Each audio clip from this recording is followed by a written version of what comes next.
dengan proses wayah berikut bisa dibuka lewat HP atau dibukukan. Jadi kesannya mention perdoaan itu juga yang planning itu ya.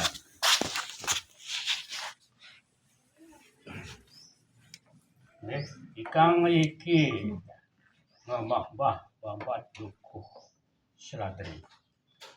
Awal dukuh seladri. Niki sane mahbah niki hidup Empu Jaya Wanareka. Okay. Nah, jadi mangde tan kene raja penulah, kalingga ide bedara siwa. Jadi nanak putu sarang sami mangde iling ring lelangit ide. Ring lelangit iki leluhur. Leluhur. Nah, niki ngagen hampun diterjemahkan bahasa. Pada suatu hari dalam bersama bertamasya ke gunung, ya, berburu kan, sambil berburu dalam bukan raja. Jadi ke hutan atau ke lereng hutan. Setelah selesai istilahnya bertamasya di hutan, maka beristirahat di asramanya di Dukuh Seladri. Nah, di Dukuh Seladri bermalam di sana. Dukuh Seladri sangat senang hati dikunjungi oleh Dalem. Dalem itu raja, ya bertermasya. Dikunjungi oleh Dalem dengan rasa hormat menyediakan peraduan, artinya persiapan mengaturkan santapan dan buah-buahan dan umbi-umbian. Dalem juga sangat senang bermalam di sana, menerima aturan Dukuh Seladri. Dukuh Seladri menghadap Dalem sampai larut malam waktu tidur di pondoknya Dukuh Seladri. Lalu mimpi bersetubuh dengan seorang bidadari. Ki Dukuh ini. Nah, mimpi bersetubuh dengan bidadari hingga ini walaupun umur keluar meleleh maninya karena dia mimpi. Nah, jadi meleleh maninya, maka mani itu dikikis, dibersihkan dengan sebuah pisau raut. Pisau raut ini pengerupa, kemudian angin ngerupa lontar. Nah, habis dikikis, baru diselipkan di dinding. Nah, diselipkan di dalam dinding. Besok paginya, Dalem menyuruh dayang-dayangnya berasal dari desa Jambal meminta daun pisang. Mungkin bakal diaturkan ajeng-ajengan itu, mungkin akan mensuguhkan kepada yang makhluk halus kan, karena dia tuh istilahnya di pondok Ki Dukuh. Nah, setibanya lain tidak oleh Ki Dukuh, katanya, "Wahai gadis, mau cari apa?" Kan gitu tanya. "Mau cari apa? Kemari." Jawab dayang-dayang itu, "Hamba meminta daun." Jadi memintakan Dalem minta daun pisang kepada Jero Dukuh. Baiklah, silahkan cari sendiri di sana. Nah, ini banyak pohon pisang. Jawab Ki Dukuh. Jero Dukuh kata dayang itu, "Hamba lupa membawa pisau. Tolong pinjamlah pisaunya, Tuan." Nah, dipanggil Tuan gitu. Jawab Ki Dukuh, "Wah, kebetulan saya tidak punya pisau. Nah, ini ada pisau raut pengerupa. Ini punya pisau raut yang sudah tumpul. Coba saja ini dipakai, tetapi jangan diselipkan di perut. jangan diselipkan di perut pisau ini karena engkau masih gadis. Karena engkau masih gadis, muda. Baiklah, jawab dayang-dayang itu. Setelah menerima pisau raut itu, maka dayang dalam itu segera bekerja menderes daun.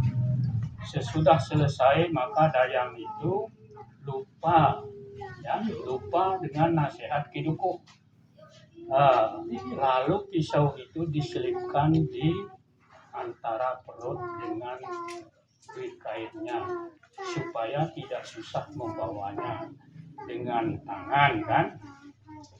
Dalam keadaan itu demikian, itu maka maninya Ki Dukuh itu yang meleleh, yang melekat pada mata pisau itu meleleh turun sampai kepada kemaluan si gadis dayang itu. Jadi dayang itu, jadi terasa tidak sehat badannya, tampak rupanya pucat, lesu. Ternyata perutnya berisi gunting. Tanpa dia tuh bersetubuh, jadi pisau bekas mani itu hidup kembali, meleleh ke kemaluan si gadis itu. Jadi dalam lalu bertanya apa sebabnya, maka dia mengandung. Dengan rasa sangat keheranan dayang-dayang terus terang dan tidak malu-malu, sebab dalam jika demikian kalau demikian halmu, sebaiknya engkau datang saja ke pondok Ki Dukuh, serahkan dirimu di sana. Mungkin karena kodrat Tuhan engkau akan berjodoh kepada Ki Dukuh Seladri. Nah, itulah saktinya, maka disebut Dukuh Sakti. Nah, jadi ini Dukuh pertama. Jadi dayang itu tidak berani menolak titah dalam. Jadi lalu pergi dengan air mata bercucuran, saking malunya, kan? Saking malunya. Jadi pondok Dukuh dengan rasa kemalu-maluan dan sangat menyesal jadi penjelmaannya. Setibanya tidak terperanjatlah Ki Dukuh melihat dayang-dayang itu kembali lagi dengan keterangan sejujur-jujurnya. Sebagai titah dalam mendengar penjelasan itu, Ki Dukuh sangat gembira hatinya, seakan-akan akan kebanjiran tirta amarta. Baiknya diceritakan setelah sampai umur kandungan istri Ki Dukuh yang dengan sengaja tidak berpacaran itu, baru pada suatu hari lahirlah anak kembar perempuan yang sangat elok, artinya cantik, rupawan.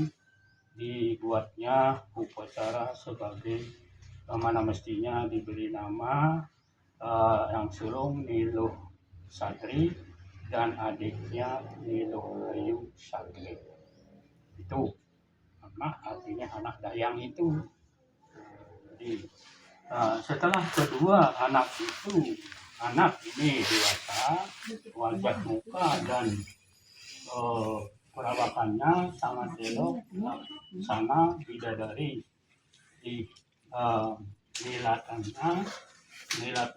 mamanya dan Supraba, kan?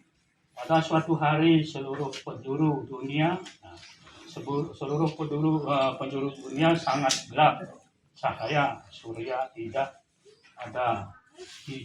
bersinar, artinya nerawang berungu, belum ada sinar. Pada waktu tengah hari disertai suara guruh gemuruh, gegar, turun hujan merintik-rintik bersama bunga serampai sangat harum. Maka tiba-tiba turun betara. Turun betara yang berpahayangan di Batur, ya, di Batur ke asrama Kidukuh Seladri. Nah, lalu memaksa anaknya yang bernama Ayu Sadri menemani beliau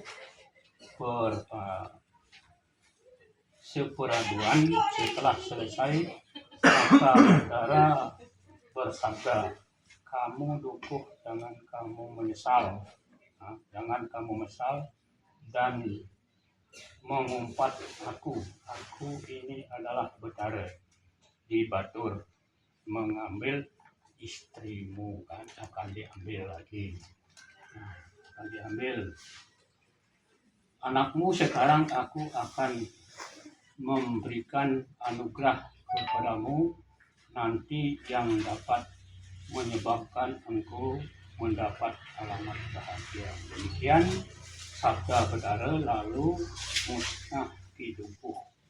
Nah, jadi musnah Kidukuh sangat gembira. Nah, jadi musnah betara itu, Kidukuh sangat gembira mendengar sabda itu serta menyembah. Ia mengucapkan syukur lama-kelamaan.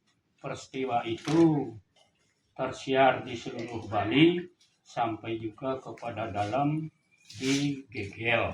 Nah, maka ada kaitan dengan Pasek Gegel.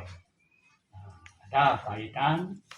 Nah, maka tadi leluhur itu Pancersi Sanak Sapcersi itu diucapkan karena ada kaitan di Gegel.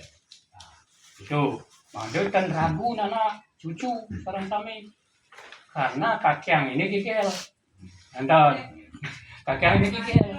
Nah, jadi Ratu Murah Gegel teman itu tidak disebarluaskan, disebut ratu. Nama juga bisa menyebut kakyang ratu, tapi secara umum bahkan nama juga keturunan Sanak Sapcersi ratu. Nah, jadi kita secara umum tidak istilahnya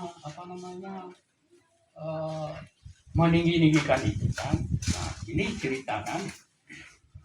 Nah, jadi di Gegel. Sebab itu dalam mengadakan putusan meminta anaknya Kidukuh yang kedua yang bernama Nilo Ayu Sadri, Kidukuh tidak menolak titah dalam, tidak ditentangkan. Panjang ke betapa halnya Nilo Ayu Sadri dipersembahkan kepada dalam, diinjukan sebagai istrinya.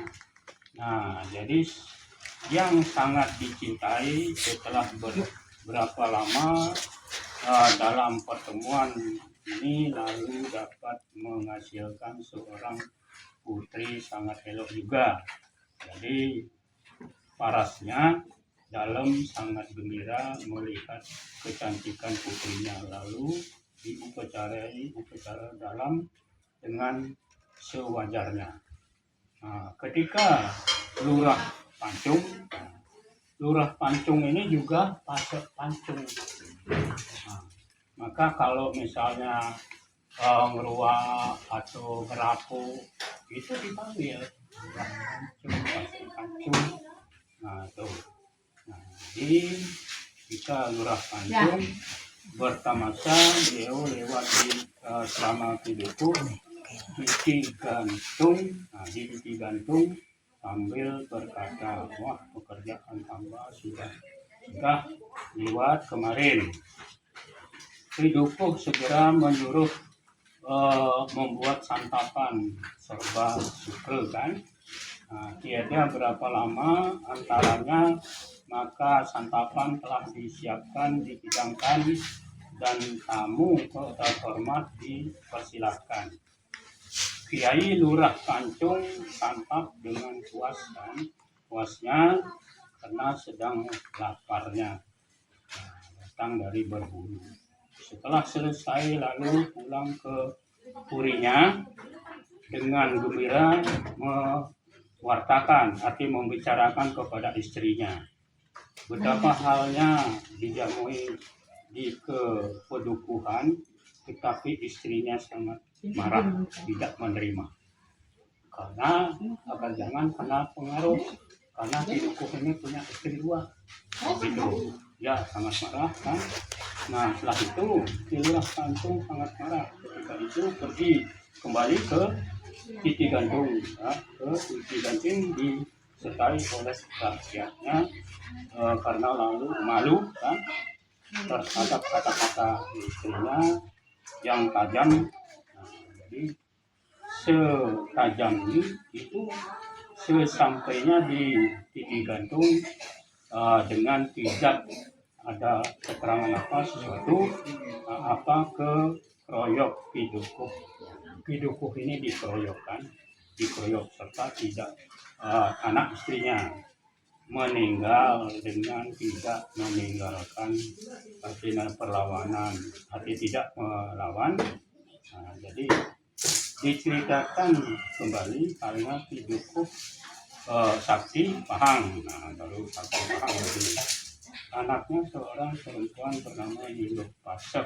Nah, Hiluh Pasek maka ada kaitan kepasikan.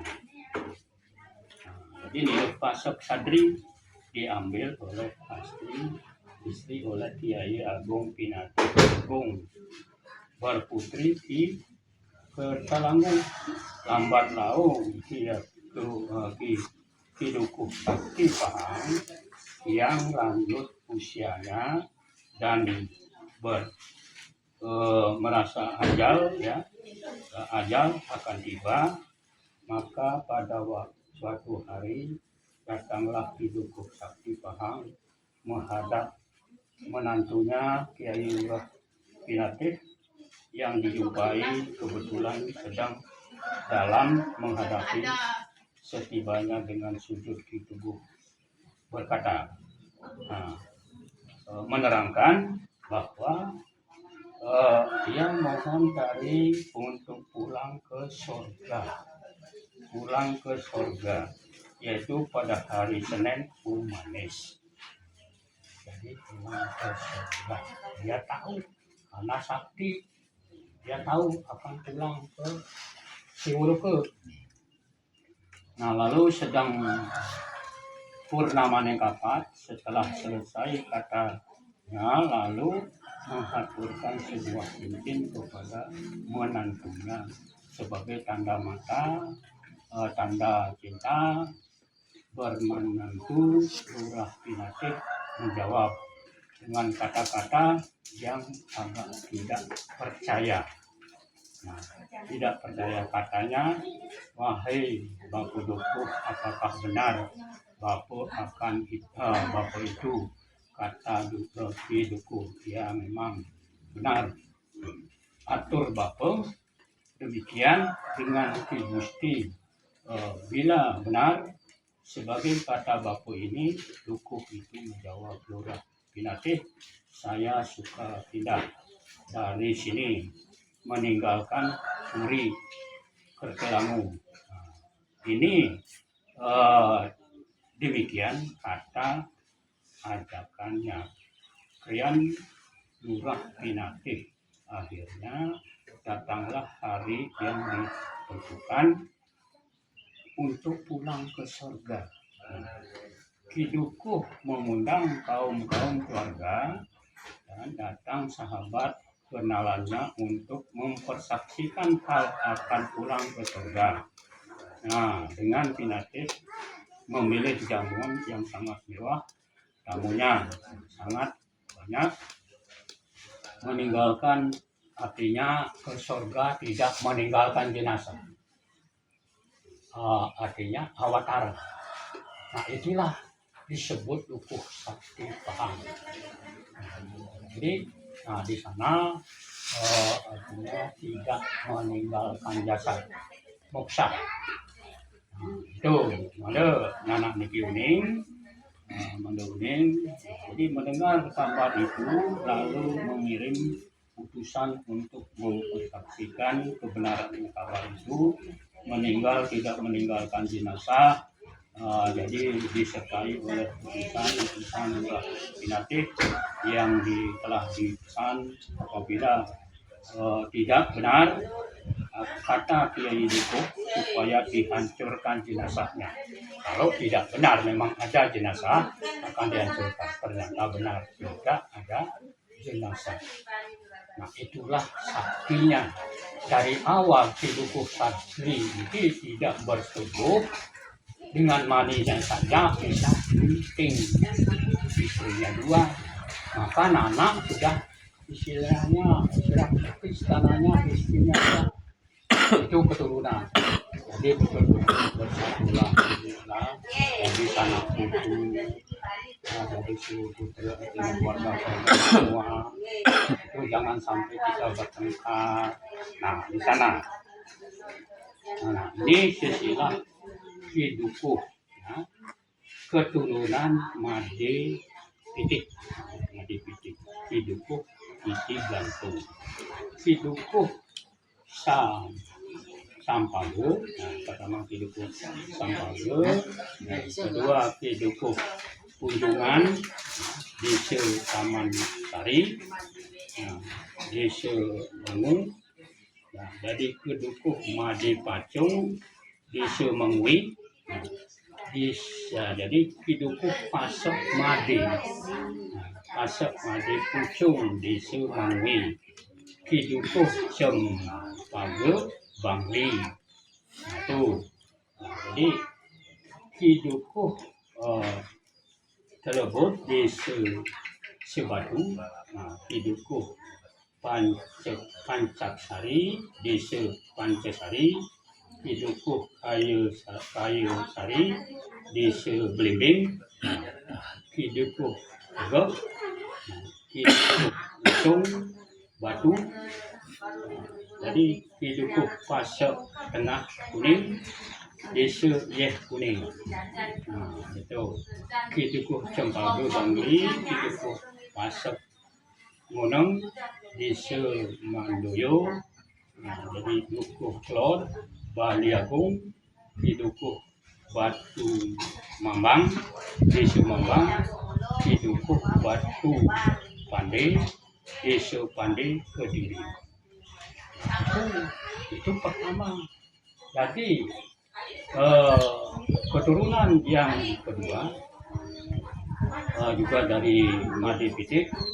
Yang kedua Ki Dukuh Mengenui, jadi melahirkan Ki Dukuh Sakti Sorongge, Nyoman Nyambung Desa Mandap. Nah, jadi itu kedua. Yang ketiga keturunan Made Pitik juga.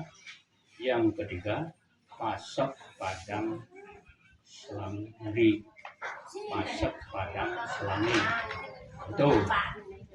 Jadi keturunan lagi Ki Dukuh Sajin Pasek Antapan, Pasek Antapan, Pasek Batu Riti, Ki Dukuh Bukit Pasek Antapan, Pasek Batu Riti. Maka di sanalah hasilnya ada kaitan Ki Dukuh Bulantik Pasek Tamblang Jero Gede. Nah ini ada Jero Gedenya juga. Maka besok kalau udah nikah bisa jadi Jero Gede. Itu Jero Gede saat tuntung, Nilo Pasek Satulung. Jadi Pasek Satulung. Nah, itu keturunan ketiga. Jadi keturunan keempat Dukuh Sorga, Pasek Dukuh Pura Dukur, Pasek Dalam Layat, Pasek Dalam Pasangkan, Pasek Dalam Tiing Tali, Pasek Dalam Pasaban, Pasek Dalam Bakas, Pasek Dalam Manukaya, Pasek Dalam Sakaluik, Pasek Dalam Beretang pasok dalam Gunung Tegal, pasok dalam Macan, pasok dalam Beda Hulu. Nah, Beda Hulu itu juga keturunan Dukuh juga. Tahu Beda Hulu? Itu nih wonten Anu nih. itu kakyang anu di Zaman dulu Beda Hulu itu hulunya berbeda. Badannya manusia, hulunya babi. Maka beda hulu. Kali ini kelinggih itu di Tampak Siring. Tampak Siring waktu itu istilahnya dia beryoga semedi karena dia lebih selalu sakti. Masyarakat umat itu tanda dos noleh nangak menulis kepalanya karena berbeda. Nah, karena ada juga sakti berani, dia punya akal, dia merebus kangkung atau apa namanya itu kerobot, ya kalau di Bali sesegan. Nah, itu panjang-panjang, kalau kangkung kan panjang. Nah, jadi cerita macan pun kalau masih makan nggak bisa, dia nggak mau rekam kan. Nah, jadi biar dia tuh istilah secara kasar, biar ngelihat istilahnya itu kepalanya ya maaf tidak kasar.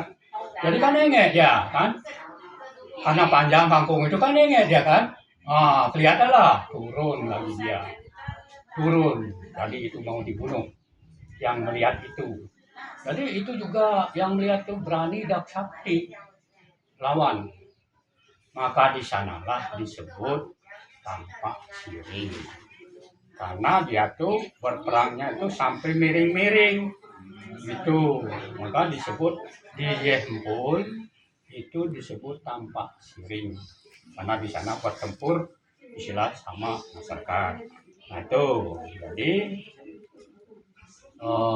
termasuk Beda Hulu dan Beda Hulu dalam Beda Hulu. Terus pasok dalam Prawangse, pasok dalam Guling, pasok dalam Bukit Batu. Nah ini keturunan keempat. Dari itu ada lagi keturunan yang keenam dan ketujuh. Ini sampai ketujuh Dukuh ini. Nah, jadi yang kelima pasok batu Kaublang, pasok dalam Manik Mas, pasok dalam Sudaji. Nah, yang kelima itu, yang keenam pasok dalam Perasan, pasok dalam Ampel Gading, pasok dalam Bayat. Nah, itu keturunan Dukuh. Nah, keturunan ketujuh pasok dalam Kalepakse, pasok dalam Banjar Asem. Nah, maka di Karang Asem disebut Karang Asem dan dagangannya kan Karangsem. Nah, itu di Banjar Asem. Maka disebut juga pasok dalam Banjar Asem di Karang Asem. Kalau dulu itu disebut Banjar Asem. Maka di sanalah ada kaitan istilah kepasukan. Nah, itu Nana. Nah, kalau misalnya Kakyang menceritakan secara lisan, anak ragu ini babat. Kalau ini babat ini bohong, Kakyang bohong. Ini sudah tertera, ya sudah tertera dari tahun. Nah, keturunan ti Dukuh Soga, pasok ti Dukuh Bunga, pasok dalam bunga penarukan. Nah, jadi dalam penarukan itu sebenarnya mersemetau, ya mersemetau dengan kita. Cuman mereka itu meninggi-ninggikan diri. Saya nak dalam, saya nak raja. Padahal di sini ada tercantum. Maka di sanalah pasok dalam bunga manik kaji, pasok dalam bunga lebih desa subadi, pasok dalam bunga sebun desa subadi, pasok dalam bunga pangastulan, pasok dalam bunga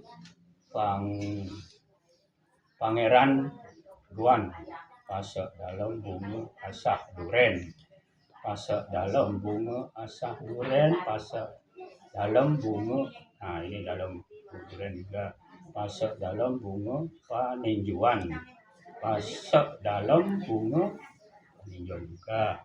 Jadi di sana pasok dalam bunga sebun di subadi, pasok dalam bunga pista, pasok dalam bunga kubu. Nah, di kubu kan Karangasem kubu. Nah, itu ada berkaitan dengan Karangasem kubu. Nah, ini ada terkait di sini tertera. Itu jadi pasok dalam bunga sedemon, pasok dalam bunga batu kling, pasok dalam bunga sangkan gunung. Nah, demikianlah cerita. Jadi babat diceritakan Prasasti. Babat. Nah, jadi Prasasti itu sudah diganti nama babat karena sudah diterjemahkan dengan bahasa-bahasa. Mangde sanak putu niki generasi mangde tata suning. Tata suning. Nah, apa nike? Jadi itu guru napa menceritakan mangde nanak sarang sami perti setanane Kidukuh itu ada keturunan juga sanak sapelsi. Ya, sanak sapelsi. Juga disebut ratu. Ya, juga disebut ratu. Karena di sini tertera juga dalem. Dalem itu adalah ratu. Nah, itu cuman kita itu jangan sampai istilahnya saya ini paling teguh, saya paling terahnya kan. Nah, jangan sampai demikian. Kita walaupun kita dilecehkan, ya terima aja. Jadi leluhur maha tahu. Leluhur maha tahu. Demikianlah istilahnya para leluhur istilahnya mangde ngampurayang hidup pandita empuh wana reka memahbah ka cerita puniki mangde tan keneng raja pinulah. Dan karena kaciang niki juga boleh dikatakan manusia biasa, jadi kurang dan lebih mungkin banyak istilah keiwangan, banyak kekurangan, istilah mugi-mugi dianugerahi keharian sareng sami. Nah, demikian. Nah, jadi itu sampai Nana datang ke sini itu sangat